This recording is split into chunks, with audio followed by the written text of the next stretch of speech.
विश्वविद्यालय यानी एक ऐसा स्थान जो सबके लिए खुला हो, जहां अवसर की समानता हो, जहां शिक्षा में कोई भेदभाव ना हो, जहां न कोई ऊंचा हो न कोई नीचा हो, न जाति हो न मजहब हो न पंथ हो। लेकिन क्या वास्तव में ऐसा है? क्या भारत के विश्वविद्यालय सबके लिए एक समान दृष्टिकोण अपनाते हैं? क्या भारत के कॉलेज, भारत के विश्वविद्यालयों के कैंपस सभी के लिए उतने ही सुलभ हैं, उतने ही सहज हैं जितना कुछ वर्गों के लिए, कुछ जातियों के लिए? यदि विश्वविद्यालय समूची मानवता का प्रतिनिधित्व करता है तो फिर वहां जातियों का बोलबाला क्यों है? यदि ज्ञान सार्वभौमिक है तो फिर छात्र की पहचान उसकी जाति से क्यों होती है? यदि शिक्षा मानव गरिमा का माध्यम है तो फिर दलित, पिछड़ों और आदिवासियों के साथ यह अत्याचार क्यों किया जा रहा है? नमस्कार, स्वागत है आप सभी का इस वीडियो में, जिसमें हम बात करेंगे यूजीसी रेगुलेशन 2026 की। क्या शोषण किसी का नैसर्गिक अधिकार हो सकता है? क्या किसी समाज में यह स्वीकार्य हो सकता है कि कुछ लोगों को जन्मसिद्ध अधिकार प्राप्त हो और उसी समाज में कुछ जातियों, वर्गों को जन्मसिद्ध दुत्कार, जन्मसिद्ध अपमान, तिरस्कार प्राप्त हो? नाम में नहीं है लेकिन सरनेम में सब कुछ है। सरनेम ही तय करता है कहां तक पहुंचोगे। कि अपमान, बहिष्कार, तिरस्कार, छुआछूत, भेदभाव दलित, पिछड़ों और आदिवासियों की किस्मत में है और वो इसे चुपचाप सहते रहेंगे। हम कंफर्टेबल हैं इस हकीकत से, कंफर्टेबल हो गए। अरे जाति है कि जाति नहीं, स्वीकार कर लिया। क्यों नहीं जा रही? यानी कि ये प्रिविलेज का बंटवारा है।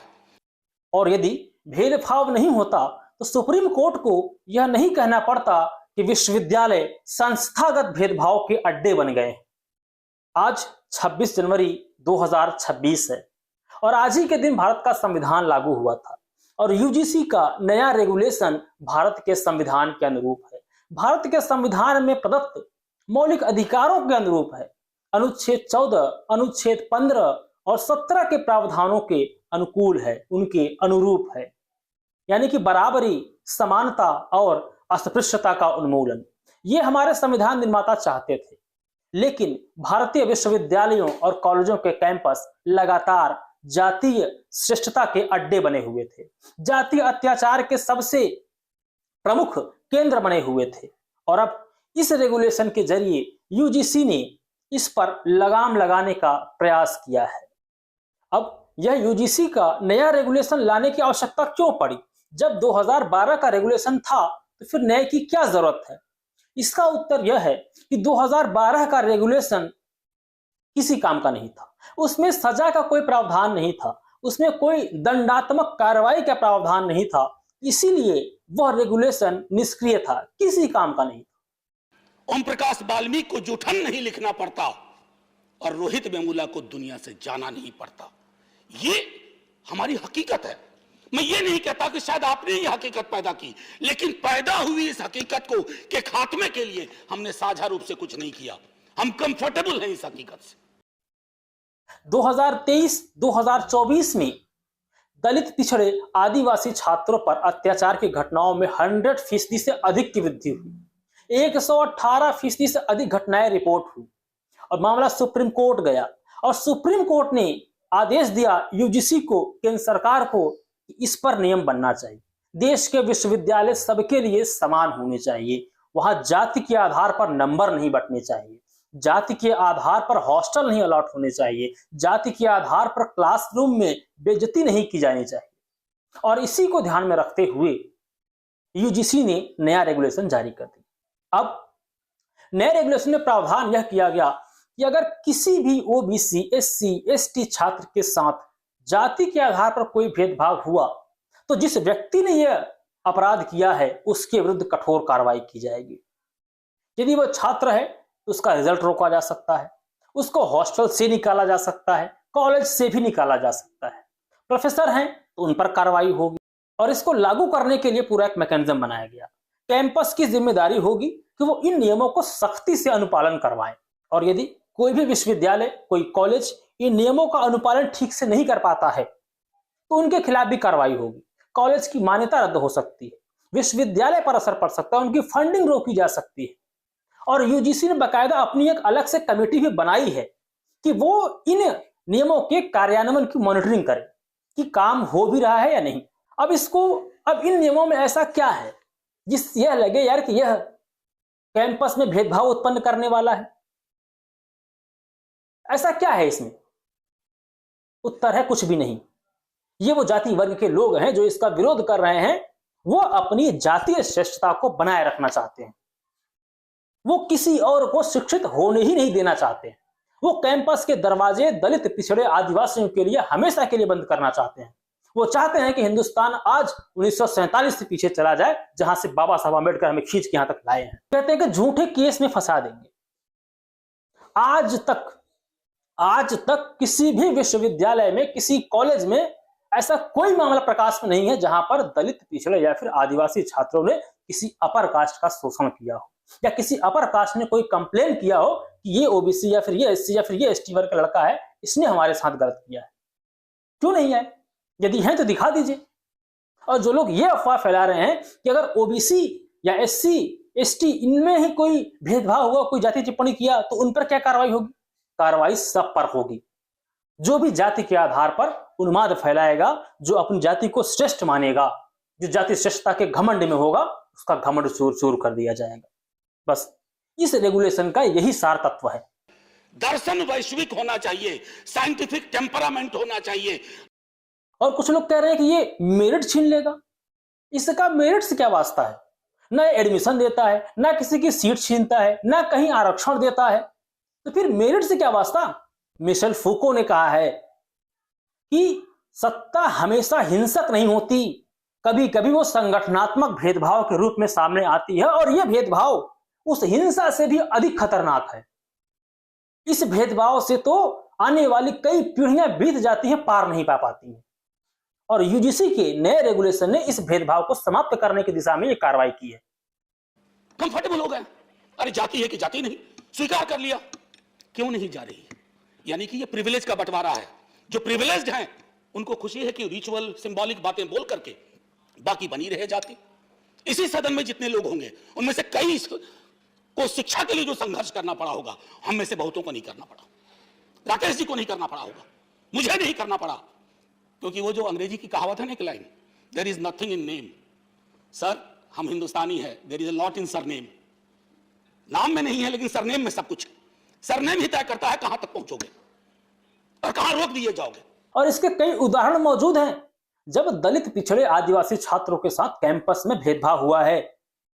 बीएचयू नोबल एग्जाम्पल है इसका। आईआईटी बॉम्बे, बीएचयू में दलित, पिछड़े, ओबीसी छात्रों को पीएचडी में एडमिशन दिया गया। उनकी मेरिट थी, उनकी रैंक थी, और फिर चुपके से उनको मुख्य कैंपस से उठा के संबद्ध कॉलेजों में शिफ्ट कर दिया गया। उसकी जगह पर अपर कास्ट के पीएचडी शोधार्थियों को ले लिया गया। क्या दिक्कत थी भाई? दलित छात्रों की छात्रवृत्ति रोक दो, उनकी फेलोशिप रोक दो। और अभी पिछले साल मार्च 2025 की बात है, एक दलित लड़का था शिवम सोनकर, उसके पास मेरिट थी, क्वालिफाइड था पीएचडी में एडमिशन के लिए, नेट क्वालिफाइड था, जेआरएफ था, लेकिन उसको बीएचयू में पीएचडी का एडमिशन नहीं मिला। वो लड़का वहीं कैंपस में रोता रहा। के विरुद्ध है। मेरी सामान सैलरी में दूसरी रैंक है। ये देखिए, मैंने चीफ अपने विभाग में दिया, हमसे विभागाध्यक्ष बोलते हैं कि दलितों को यहाँ एडमिशन नहीं। 3 सीटें खाली है, लेकिन कहते हैं वहाँ पर आप लोगों को दाखिला नहीं मिलेगा। मैं खाली सीटों पे मैं एडमिशन मांग रहा हूँ। मुझे बोले कि तू दलित है, जूता साहब ये बोले यहाँ से हट जाओ। मुझे डरा रहे हैं, अब मैं कहाँ जाऊँ? मैं विभाग गया हूँ भैया, मैं विभाग गया हूँ, हमसे बोले हैं। वो लड़का कैंपस में रोता रहा, किसी ने उसकी बात नहीं सुनी। क्यों? क्योंकि वो दलित जाति से है। मतलब टाइटल कुछ और है तो आप किसी सुविधा के लिए एंटाइटल नहीं होंगे। टाइटल देख के एंटाइटलमेंट देने वालों की जो सुविधा है, जो व्यवस्था है, उसको समाप्त करने की दिशा में यूजीसी का ये नया रेगुलेशन है। इसलिए इसका स्वागत कीजिए, इसका विरोध करने की कतई आवश्यकता नहीं है। जॉन रॉल्स ने कहा है कि असमानता तब और भी खतरनाक हो जाती है जब नियम पहले से ही साधन संपन्न या सत्ता प्राप्त लोगों के पक्ष में बना दिए जाते हैं। और नियम तो हमेशा कमजोर वर्गों के हितों को साधने के लिए बनाए जाते हैं, ताकि उन्हें भी बराबरी का अवसर मिले, और यूजीसी का रेगुलेशन उस कमजोर वर्ग को मुख्य धारा में जोड़ने के लिए है, किसी को तोड़ने के लिए, किसी को नीचा दिखाने के लिए नहीं है। अब्राहम लिंकन ने जब अमेरिका से दास प्रथा का उन्मूलन किया, दास प्रथा समाप्त करने वाला कानून पारित किया, तब वहां के गोरे तांडव करने लगे, अमेरिका में आग लगा दी, सिविल वॉर कर दिया और कहने लगे कि ये तो हमारा जन्मसिद्ध अधिकार है। किसी को दास बनाना, किसी को अमानवीय तरीके से रखना किसी मानव जाति का जन्मसिद्ध अधिकार कैसे हो सकता है? तब के गोरों ने बाइबल तक का मिसकोट करके उदाहरण दिया, लेकिन लिंकन अड़े रहे, लिंकन नहीं माने। और ये भारत में आज भी वही हो रहा है। कहा जा रहा है कि नहीं, ये तो हम पर झूठे मुकदमे, अरे वही आज से 150-200 साल पुरानी स्क्रिप्ट आज भी पढ़ी जा रही है। और बता रहा हूं, 1990 में जब मंडल आयोग लागू हुआ, बीपी सिंह ने जब मंडल कमीशन की रिपोर्ट लागू की, तब पूरे भारत में आग लगा दी गई, पूरा भारत सुलग रहा था। तब कहा गया कि देश बट जाएगा, मेरिट मर जाएगी। मर गई मेरिट, खत्म हो गई मेरिट। मंडल आयोग लागू होने से देश का समावेशी विकास हुआ है, देश में उन पिछड़ों को भी अवसर मिला है जो अनादिकाल से वंचित थे। और बाबा साहब आंबेडकर ने कहा है, राजनीतिक लोकतंत्र तब तक नहीं टिक सकता जब तक उसमें सामाजिक लोकतंत्र ना हो, जब तक सामाजिक न्याय ना हो। और क्या भारत की 80% से अधिक आबादी को अनपढ़, गंवार, जाहिल बनाकर आप देश को विकसित बना लेंगे? देश का नेतृत्व जब कुछ मुट्ठी भर लोगों के पास था, कुछ जन्मजात सिद्ध अधिकार प्राप्त लोगों के पास था, तब यह देश गुलाम हुआ, तब यह देश गुलामी की बेड़ियों में जकड़ा रहा और वही मुट्ठी भर अधिकार प्राप्त लोग सुविधाओं का तब भी लाभ लेते रहे। लेकिन जब से बहुजन समाज ने सक्रियता दिखाई है, पढ़ाई लिखाई करके कुछ अर्जित करने का प्रयास किया है, किसी माइकलाल में हिम्मत नहीं कि भारत की तरफ आंख उठा के देख सके। अब कहते हैं कि ये संस्थागत आजादी खतरे में है। ये संस्थागत आजादी पर कोई खतरा नहीं है, खतरा उस जातिगत व्यवस्था पर है, उस जातीय सत्ता पर है जिसने देश के विश्वविद्यालयों को, देश के कॉलेजों पर कब्जा कर रखा है। और यूजीसी के रेगुलेशन उस व्यवस्था को ईंट से ईंट बजाने के लिए है। ओम प्रकाश वाल्मीकि ने कहा है, चूल्हा मिट्टी का, मिट्टी खेत की, खेत ठाकुर का, भूख रोटी की, रोटी बाजरे की, बाजरा ठाकुर का, प्यास पानी की, पानी कुएं का, कुआं ठाकुर का। खेत खलिहान ठाकुर के, गली मोहल्ले ठाकुर के, फिर अपना क्या, गांव, देश, शहर। और मैं फिर से क्लैरिफाई करता हूं, वो ठाकुर मैं भी हूं, वो ठाकुर संसद में है, वो ठाकुर विश्वविद्यालयों में है, वो ठाकुर विधायिका को कंट्रोल करता है। इस ठाकुर को मारो जो हमारे अंदर है। और इसीलिए मैं कहता हूं कि यूजीसी का नया रेगुलेशन सबके हित में है, भारत के हित में है, भारत के संविधान के अनुरूप है। जो लोग इसका विरोध कर रहे हैं वो कुत्सित मानसिकता के हैं, उनके पास कोई लॉजिक नहीं है, वो सिर्फ कुतर्क कर रहे हैं, सिर्फ उस जातीय सत्ता को बचाने के लिए संघर्ष कर रहे हैं जो अनादिकाल से इस देश की बहुत बड़ी आबादी पर थोपी गई थी। आप इस वीडियो को हर ग्रुप में शेयर कीजिए, क्योंकि दलित, पिछड़े और आदिवासी समाज के लोगों तक ये बात पहुंचनी चाहिए कि उनके अधिकारों के लिए एक रेगुलेशन आया है, इसलिए उन्हें इसके बचाव में खड़े होना है। मैंने सोशल मीडिया पर देख रहा हूं कि बहुजन समाज से कोई भी नहीं बोल रहा है, सब खामोश हैं, जबकि सवर्ण समाज के सारे सांसद, सारे समूह, सारी संस्थाएं एकजुट हो गई हैं, लेकिन बहुजन समाज अभी भी खामोश है, गुमनाम है, चुपचाप है। इसलिए इस वीडियो को जिस भी प्लेटफॉर्म पे आप देख रहे हैं अपने हर व्हाट्सएप ग्रुप में शेयर कीजिए, सबको जगाइए, इस संशोधन नियम के साथ में खड़े हों, इसके पक्ष में खड़े हों। जो लोग इसका विरोध कर उनको समझाएं यह नियम न्याय के लिए है, अन्याय के लिए नहीं। मुझे लगता है मैंने अपनी पूरी बात कह दी है, मुझे दीजिए अनुमति। नमस्कार।